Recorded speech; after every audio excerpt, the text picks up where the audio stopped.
السلام عليكم. النهارده بقى هنجرب لوز اللوز، نشوف ايه حكايه القرع العسل دي، وكمان هنجرب الالمازيه، وكمان هنجرب عصير رمضان الجديده. فاعملوا فولو، ما تنساش اللايك، ويلا بينا نخش على الموضوع. هم بقى واخدين فكره القله بتاعت زمان اللي احنا كنا بنشرب فيها ميه، وعبوا فيها مشاريب رمضان، صوبيا البيزك العاديه، وصوبيا بالفراوله، وصوبيا بيستاشيو، ده غير طبعا بقيه الفليفرز الكتيره اللي انا هعرضها لك في اخر الفيديو. اظن بس فتحها عايز يتعدل شويه، هي متكربسه حرفيا من فوق. صوبيا بالبيستاشيو، بصوا شكلها عامل ازاي، هي متهيألي حاطين فيها كميه بيستاشيو رهيبه. بسم الله.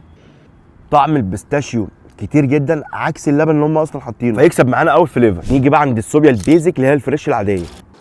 واو بسم الله. هي جميله جدا بس السكر محتاج يعني يقل سيكه او سيكتين بصراحه، ولكن احنا ممكن برضو نعمل ميكس في الواي منه فيه. ميكس.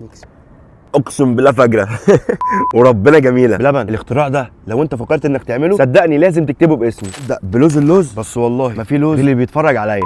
واو لوز اللوز. واو بسم الله.